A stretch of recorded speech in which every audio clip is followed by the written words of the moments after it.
अस्सलामुअलैकुम। इसको पैसों की ज़रूरत थी और मुझे इसके जिस्म की।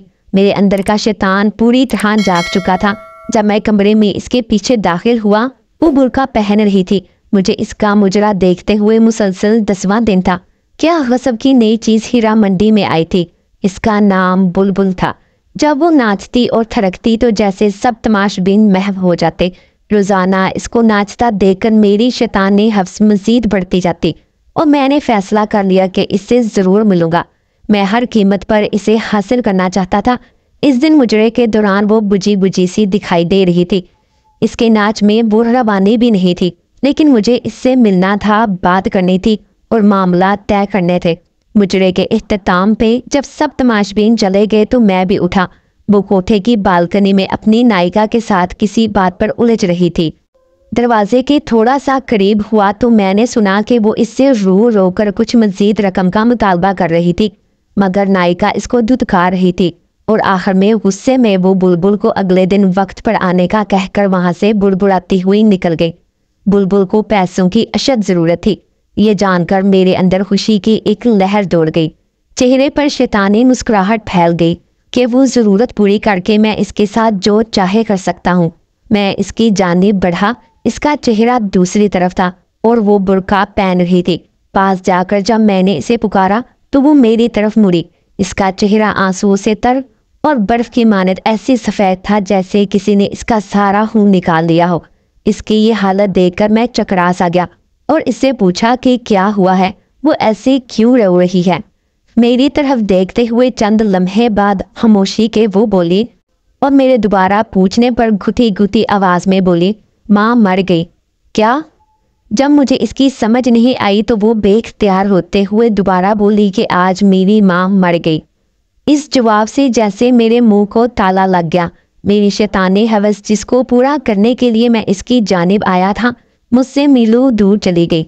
तो तुम यहाँ क्या कर रही हो? मैंने गुस्से और हैरत से इससे पूछा। कफन दफन के पैसे नहीं है मेरे पास, इसलिए मैं मुजरा करने आई थी, मगर नायिका आज पैसे ही नहीं दे रही। कहती है बहुत मंदी है, तमाशबीन कोठे पर नहीं आते, जो आते हैं वो पहले की तरह कुछ लुटाते नहीं। वो कह रही है कि ईदी वालों से अपनी माँ के कफन दफन का इंतज़ाम करवा लो। इतना कहकर वो बुर्का पहनकर कोठे से बाहर निकल गई। मैं भी इसके पीछे चल पड़ा। मैं तुम्हारी माँ के कफन दफन का बंदोबस्त करता हूँ। वो चंद लम्हे मुझे मशकूक नज़रों से देखती रही। वो फिर खामोशी से मेरे साथ बैठ गई। गाड़ी टकसाली से बाहर निकालते हुए मैंने बुलबुल से इसके घर का पता पूछा। वो इलाका मेरे लिए नया नहीं था, कई बार मैं वहां से गुजरा हुआ था। मैंने गाड़ी और इस तरफ मोड़ दी। सारा रास्ता वो खामोशी से रोती रही। मेरे पास इसको तसल्ली देने के लिए अल्फाज भी नहीं थे। कुछ देर में हम बुलबुल के घर पहुंच गए। ये छोटा सा एक कमरे का घर था। सेहन के बीच में चारपाई पर इसकी माँ की लाश एक गद्दले कंबल में पड़ी हुई थी। सेहन में बल्ब की पिघली रोशनी वहां बसने वालों और घर की हालत चीख चीख कर अयां कर रही थी। चारपाई के पास दो बूढ़ी औरतें बैठी थी। एक की गोद में 7-8 माह का बड़ा गोल मटोल और प्यारा सा बच्चा खेल रहा था। आधी रात होने को थी। जैसे ही बुलबुल घर में दाखिल हुई, वो बूढ़ी औरतें बच्चा इसे सौंपते और देर से आने की वजह से नाराजगी का इजहार करते हुए वहां से रुखसत हो गई। बुलबुल बच्चे को लेकर कमरे की तरफ चली गई। बच्चा बहुत बेकरार था और वो फिर इसकी छाती से लिपट गया जैसे सुबह से भूखा हो। क्या ये बुलबुल का बच्चा है? ये एक इंकशाफ था कि बुलबुल शादीशुदा भी है। चंद लम्हों बाद वो कमरे से बाहर आई। मुझे यूं ही खड़ा देखकर फिर कमरे में गई और एक पुरानी कुर्सी उठा लाई। सेठ जी माजरत, मेरे घर में आपको बिठाने के लिए कोई चीज़ नहीं है, वो कुर्सी रखते हुए शर्मिंदगी से बोली। मैं सर हिलाते हुए इस कुर्सी पर बैठ गया। कुछ समझ नहीं आ रहा था कहाँ से शुरू करूं। तुम्हारा असल नाम क्या है बुलबुल? फिर आखिर मैंने इससे पूछा। वो चुप रही, शायद बताना नहीं चाह रही थी। अफशा, मेरे दोबारा पूछने पर इसने आहिस्ता से कहा। बहुत अफसोस हुआ तुम्हारी माँ की वफात का। वो खामोश रही। तुम्हारा बाप भाई कोई है? इसने खामोशी से नहीं में सर हिलाया। ये बच्चा तुम्हारा है?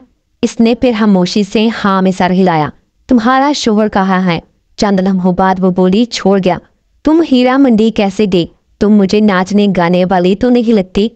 अब वो नजरें उठाकर मुझे देखते हुए बोली, सेठ जी किस्मत वहां ले गई। घर में कोई मर्द नहीं था, एक बीमार माँ और बच्चे की जिम्मेदारी थी। कहीं और काम नहीं मिला तो ना चाहते हुए भी मजबूरन ये रास्ता इख्तियार करना पड़ा। कुछ अरसे तक नायिका ने नाच गाना सिखाया और फिर धंधे पर बिठा दिया।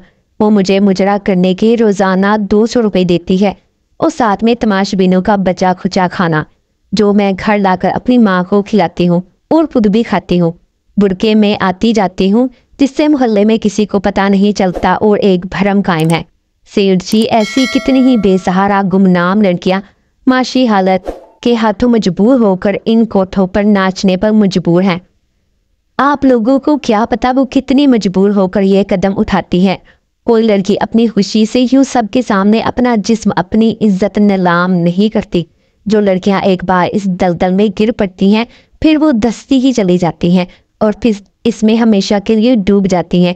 यह सब कुछ बताते हुए अफशा के लहजे में बेबसी और बेचारगी थी, जैसे वो किसी ना करता गुनाहों की सजा काट रही हो। मैं कुछ देर इसके चेहरे को देखता रहा, फिर पर्स से चंद नोट निकाले और इसके हाथ में थमाते हुए बोला, कल अपनी माँ की तदफीन करवा लेना और बच्चे के लिए कुछ खुराक और घर के लिए राशन पानी ले लेना। वो इतने सारे नोट एक साथ देखकर हैरान हो गई।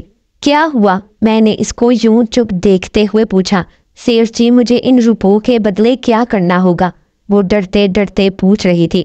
शायद ये सोच रही थी कि इन नोटों के बदले सेठ पता नहीं कब तक इसका वजूद नोचेगा, कब तक इसको सेठ की जखील बनकर रहना पड़ेगा। इसकी इस बात को सुनकर मुझे अपने आप से इतनी नफरत हुई कि मैं ख्वाहिश करने लगा कि ज़मीन फट जाए और मैं इसमें समा जाऊं। मुझे एहसास हुआ कि मैं जिल्लत और अपने किरदार की पस्ती की आखिरी हद को छू रहा था। मैं इस बेहिस माशरे में एक तन्हा और बेसहारा लड़की की मदद कर रहा था, मगर वो इसको भी एक डील के तौर पर समझ रही थी। शायद जहां से मैं उठकर आया था वहां पर जाने वाले लोगों से बगैर किसी वजह के मदद की तवक्को नहीं की जाती। मैंने लरसी आवाज में जवाब दिया, तुम्हें कुछ नहीं करना पड़ेगा और तुम अब कोठे पर मुजरा करने नहीं जाओगी, अपने घर में रहोगी। हर महीने तुम्हें मनी ऑर्डर मिल जाया करेगा। तुमने करना बस ये है कि ये जो बच्चा तुम्हारी गोद में है, इसकी तरबियत ऐसे करो कि ये एक दिन बड़ा होकर तुम्हारा सहारा बन सके। ये जो रकम मैं भिजवाऊंगा ये तुम पर कर्ज है, और जब तुम्हारा बेटा जवान हो जाएगा, एक काबिल इंसान बन जाएगा, तो तुम फिर मुझे ये वापस कर देना। अफशा हैरान परेशान खड़ी मुझे देख रही थी। इस इंसान को जिसके सामने अभी वो नाच कर आई थी, वो इससे ऐसी बातें कर रहा था। फिर वो बेआवाज रो पड़ी।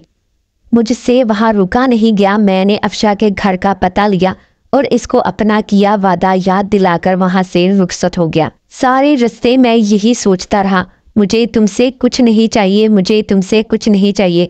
अफशा, जो तुमने मुझे दिया है मैं इसका एहसान सारी उम्र नहीं उतार पाऊंगा। तुमने मुझ में दफन इस इंसानियत को जगा दिया जो मैं दौलत और शैतानी हवस के नीचे दबाकर मार चुका था। तुमने मुझे फिर से इंसान बनाया है। अफशा, इस वाक़े के बाद मैं इन तमाम बुरे कामों से तौबा करके इसकी बारगाह में गुनाहों का बोझ लिए हाजिर हुआ। हर रोज़ इसके सामने अपने गुनाहों का इतराफ़ करता, इससे माफ़ी की दरख्वास्त करता। मैं बाकायदगी से हर माह अफशा को मनी ऑर्डर भिजवाता रहा। कई दफ़ा दिल किया कि मैं इस मसीहा को मिलकर आऊँ जिसकी वजह से मुझे इन तमाम गुनाहों और बदकारियों से निजात मिली, मगर हर दफ़ा एक शर्मिंदगी आड़े आती रही कि कभी मैं अपनी शैतानी हवस के लिए इसका प्यासा था। और फिर वक्त गुजरता चला गया, दिन महीनों में बदलने लगे और महीने सालों में तब्दील होते गए, मगर मैं अफशा को भूला नहीं था। वो भी मेरी तरह बूढ़ी हो गई होगी और इसका बेटा भी जवान हो गया होगा। पता नहीं किसी काबिल बना होगा, अपनी माँ का सहारा बना होगा कि नहीं। मेरे बच्चे जवान हो गए थे। जिंदगी उतार चढ़ाव के साथ मुसलसल चल रही थी। एक शाम छुट्टी के दिन जब मैं अपने घर में मौजूद था तो मुलाजिम ने आकर मुझे बताया कि एक औरत और इसके साथ एक जवान लड़का आपसे मिलने आए हैं। कौन है? मालूम नहीं साहब, पहली बार इनको देखा है। मुलाजिम ने मुअद्दबाना लहजे में जवाब दिया। अच्छा, इन्हें ड्राइंग रूम में बिठाओ, मैं आ रहा हूँ। कौन हो सकता है, यही सोचते हुए मैं ड्राइंग रूम की तरफ बढ़ा। एक औरत पुरनूर चेहरे के साथ सफ़ेद बड़ी चादर में खुद को छुपाए हुए हाथ में एक पुरानी सी डायरी लिए खड़ी थी और इसके साथ अच्छे कपड़ों में मलबूस एक बड़ा हैंडसम नौजवान खड़ा था। इस लड़के को मैं जानता था, वो हमारे इलाके का नया DSP अहमद था। सलाम सेठ जी, मैं अफशा हूँ और ये मेरा बेटा अहमद। जो ही इसने अफशा का नाम लिया, मेरे जहन में इसके माजी का चेहरा घूम गया और फिर मुझे पहचानने में देर नहीं लगी कि वो अफशा थी। आप मुझे पहचान गए ना? मैंने सर हिलाते हुए हाँ में जवाब दिया और इनको बैठने का इशारा किया। अफशा फिर अपने बेटे से मुखातिब होकर बोली, अहमद बेटा, यही है मेरे मसीहा जिनकी बदौलत तुम्हारी माँ जिंदगी की दलदल में गिरते गिरते निकली, और यही है जो तुम्हारी पढ़ाई का और तुम्हें यहाँ इस मुकाम तक लाने का जरिया है। मैं इनको जानता हूँ अम्मी जान, इनका शुमार इलाके के मुअज़्ज़िज़ तरीन अफराद में होता है, मगर मैं ये नहीं जानता था कि मुझे इस मुकाम पर लाने में इनका किरदार सबसे अहम है। सेठ साहब, जिस तरह आप हम बेसहारा और बेकस लोगों की ज़िंदगी में मसीहा बनकर आए, इसका एहसान हम कभी नहीं भूलेंगे। अहमद बड़ी मशकून नज़रों से देखते हुए बड़ी आजिज़ी से बोल रहा था। ऐसे कहकर आप लोग मुझे शर्मिंदा मत करें, मैंने अफशा की तरफ देखते हुए कहा। आज इसको पुकारते हुए बेइख्तियार मेरे मुंह से अफशा बहन निकल गया। मैं खुद हैरान था, मगर ये सच था। अफशा सोफे से उठी और आगे बढ़कर पुरानी सी डायरी मुझे थमाते हुए कहने लगी, सेठ जी, इसमें वो तमाम हिसाब दर्ज है, मेरी माँ की तदफीन से लेकर आपके आखिरी मनी ऑर्डर तक।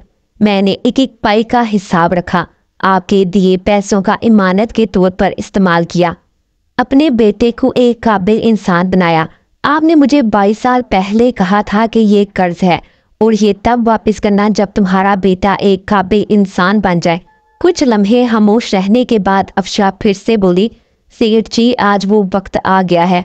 मैं आपके एहसानों का बोझ तो नहीं उतार सकती, मगर जो पैसे आपने मुझे दिए थे, मेरा बेटा वो ज़रूर उतारेगा, और आपसे दरख्वास्त है आप इनकार मत करें। मैं अफशा को बड़ी तहसीन नज़रों से देख रहा था। आखिर इसने वो कर दिखाया। यकीनन गोलो करार को निभाना, वादे पर कायम रहना एक अच्छे किरदार के हामी इंसान की बड़ी निशानी है। ये सब सुनकर मेरे दिल में इसकी इज्जत और एहतराम और बढ़ गया। मैंने तुमको बहन कहा है अफशा बहन, और मैं कैसे तुमसे ये पैसे वापस ले सकता हूँ?